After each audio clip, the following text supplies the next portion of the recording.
In the town of Midwich, a mysterious entity travels through the sky and lands near the coast. Dr. Allen is woken up by a strange whispering-like noise, but his wife Barbara tells him it's just his imagination. Meanwhile, Frank drops his wife Jill at the school she works at before driving out of town for a construction job. Lots of people in town visit the local school because they're having a lovely festival. When the clock hits 10 o'clock, suddenly everyone passes out on the spot, including pets and wild animals in the area. Many vehicles crash, and before Frank can cross the border, he gets affected too and his car explodes as he crashes too. Soon cops from other towns are sent to investigate the situation, and the first two that cross the border also fall asleep. While other officers paint a white line to mark the limit of the strange effect, special forces and scientists are sent to the area. Susan, an epidemiologist working for the government, is leading the group. Alan had also left for work and returns as soon as he hears the news, but he isn't allowed to walk into town. An officer puts on a mask and walks past the border, but as soon as he starts passing out, the others drag him back by using a rope.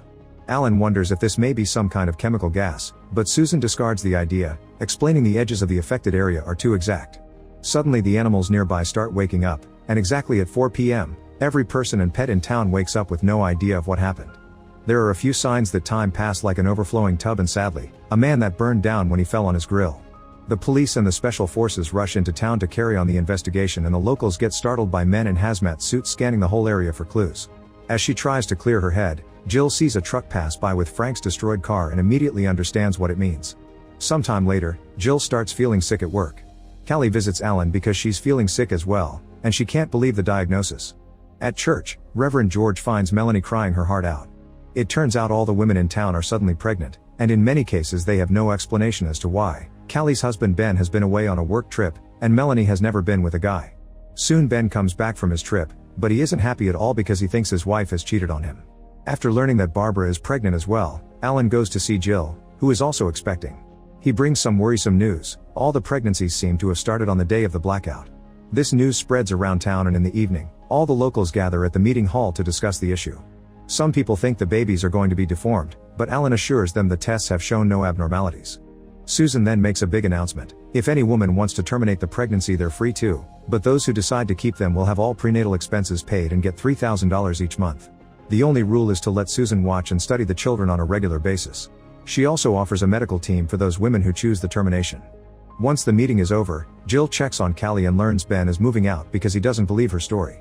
Callie is starting to believe she may choose termination.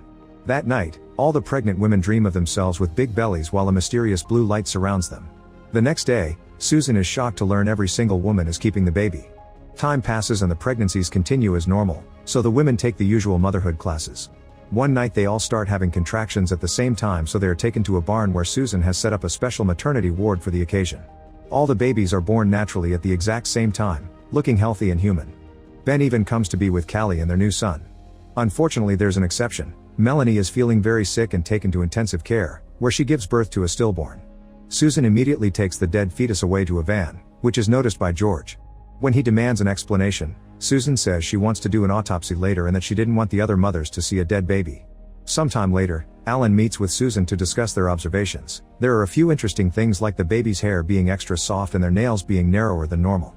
DNA tests so far have shown normal genetics, but all the babies seem to have the same results, as if they were siblings from the same parent. Meanwhile, Jill is at home with her boy when she discovers he can already spell his name with toys at such a young age. Barbara's daughter already looks much older, and when she throws her food bowl on the ground, Barbara scolds her for it. The girl doesn't like this, and her eyes start glowing to control Barbara's body, forcing her to put her arm in boiling water. As Barbara screams in pain, Jill arrives for a visit and pulls her out before she loses her hand. Later at the hospital, Barbara is too scared of her daughter to tell Alan what happened. When she's finally discharged, Barbara can't stand being home with the girl and crosses the woods to look at the ocean. Inside the house, the child senses this and uses her powers again, making Barbara fall off the cliff. Time passes and the babies grow into healthy but very creepy young children. They all have the same white hair, pale skin, blue eyes, and are very smart. However, they don't seem to have individual personalities or empathy, always wearing the same blank face. They always move together in perfect lines, and Alan's daughter Mara appears to be their leader. The kids have paired off like mates except for Jill's son David, whose mate was supposed to be the dead baby.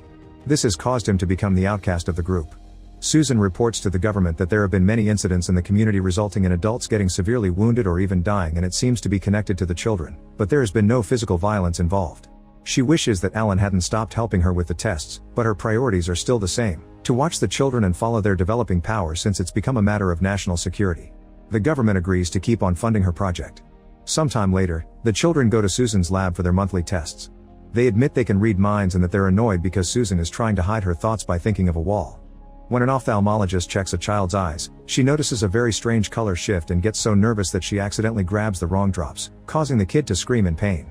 The doctor immediately cleans the eye and looks at it again, noticing how it becomes red before Mara appears at her door with red eyes as well. Mara forces the doctor to empty the drops bottle in her own eyes, leaving her blind. Meanwhile, Jill tells Alan they need to do something because the creepy kids don't belong in normal classes and are getting in the way of the normal kids' education. Jill wants Alan to teach them instead, especially to impart empathy, but Alan refuses. Later at home, Jill tries to brush David's hair, but he immediately stops her and says he's old enough to take care of himself. Then Jill tries to talk to him about what happened to the doctor and David begins to understand the concept of empathy. The next day, David walks away from the group, which is noticed by Mara. He goes to the cemetery and finds Melanie getting drunk. She can't stand looking at him and decides to leave, so David reads her mind and learns that lately Melanie has been considering self-deleting. In the meantime, the other kids go to investigate the barn where they were born. Shortly afterward, Melanie ends things for herself as David predicted, and during the funeral, George warns the locals about the possible evil nature of the kids. Later, Alan goes to the cemetery and bumps into David, who admits to be looking for the dead baby's grave. Shocked by the fact the kids know about the missing baby even though nobody told them, Alan explains the dead baby isn't there and the two bond over having lost someone, which teaches David more empathy. As Alan looks at Barbara's grave, David holds his hand. This encounter changes Alan's mind and he agrees to teach the children. During their first class, they answer Alan's questions at the same time, not understanding he speaks to each of them as individuals. They also know how to discuss philosophical concepts pretty well for their ages.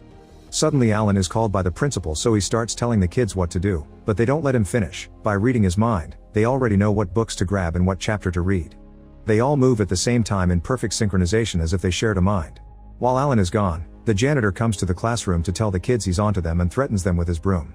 The handle ends up hitting one of the boys on the head and all the kids immediately stand up as the eyes start to glow. They use their power to make the janitor walk out of the classroom and climb a ladder to the roof to then push him off, causing him to fall on top of a car and get impaled on his own broom. Later at home, Mara tells Alan that there will be changes. Worried and scared, Alan goes to see Susan, who confirms the kids have a communal consciousness. She also reveals the same thing has happened in other countries, always in remote and isolated communities. Susan has many theories of what's going on, but her strongest one is that an extraterrestrial being is using humans as hosts to have children. She desperately wants Alan to work with her again, and to convince him, she takes him to the basement, where she reveals the dead fetus, which has mutated into an ugly alien-like body. Alan becomes angry because she's been hiding this, so Susan explains she couldn't let the information slip considering the kids know how to read minds. Her knowing isn't a problem because she's practiced building a wall around her mind to keep them away, but the kids are growing more powerful and she won't hold on for much longer. Alan still refuses to return to the project and goes home, only to find Mara packing. She announces the kids have made a decision and they'll be living in the barn from now on. Mara also tells Alan he'll be in charge of bringing them supplies, not giving him the chance to argue against it. Later in the evening, the parents drop all the kids at the barn. Jill tries to convince David to stay with her, saying he's different. However, David leaves anyway. A few days later, Ben makes his way to the barn, determined to pick up his daughter. A kid blocks the way and Ben almost runs over her, but he stops his truck just in time. As he comes out, the children surround him with glowing eyes and force Ben back into the truck to make him drive right into a fuel tank, causing a huge explosion that instantly kills him. At the same time, Susan shares some worrisome news with Alan. All the other towns with blackout children have been destroyed because their respective governments considered them too dangerous. They didn't even evacuate the adults because the children would know their plans and stop them. Susan has been told to get out of Midwich and she advises Alan to do the same. A desperate Alan goes to the barn to try to reach an understanding with the children, but they just say it's their biological obligation to survive.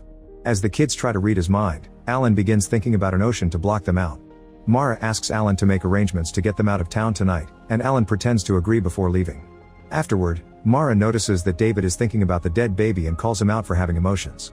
Nearby, George hides in the tall grass and gets ready to shoot the kids, however they find him first and force him to self-delete. Moments later, Susan and her team are packing up while the locals begin gathering on the streets with torches to riot against the kids. A few children suddenly block their way and their eyes glow as they make a woman drop her torch to burn her down. Soon the cops start patrolling the town as they announce a state of emergency, threatening to arrest anyone still out on the streets. Meanwhile, the other kids approach Susan in her office and make her reveal where she's hiding their dead sibling. The mere sight of it makes David very emotional, and as revenge, the others make Susan lie down on a table and force her to self-delete with her own scalpel. Not far from there, Alan breaks into a construction company to steal some explosives before rushing to the school to check on Jill. He tells her he has a plan and kisses her before locking her up so she can't get hurt. However, as soon as Alan is gone, Jill breaks the window and escapes. She finds the burned body on the streets and takes her car keys to head to the barn. Minutes later, the cops surround the barn, and all the kids except David come out with their eyes glowing. Forced by the children's powers, a cop shoots his partner and then starts shooting the incoming police cars, causing tons of crashes and explosions. The cops that manage to survive start shooting each other and a massacre ensues until nobody is left. There's also a police helicopter flying above them, but the children make it crash on the ground too. Eventually Alan arrives and hides the bomb inside a briefcase before meeting with the kids inside. Mara is suspicious of how nervous he looks and tries to read his mind, so Alan makes an extra effort to think of a wall and keep it up. The other kids join Mara to put their power together and go against Alan's defenses while Jill sneaks through the back, intending to take David with her. The kids sense her and make her stop before going back to Alan, who won't hold on for much longer. Jill tries to take David again, and when the kids turn their eyes on her, David pushes them and escapes with his mother. Then the kids turn on Alan again and bring their powers to the max to finally break Alan's mind wall, but by the time they see the bomb is too late. The explosives go off and destroy the barn, killing all the children and Alan in the process. Jill and David survive and escape in a car, determined to find a place where nobody knows who they are. Make sure to subscribe and turn on notifications so you can watch more videos like this. Thanks for watching.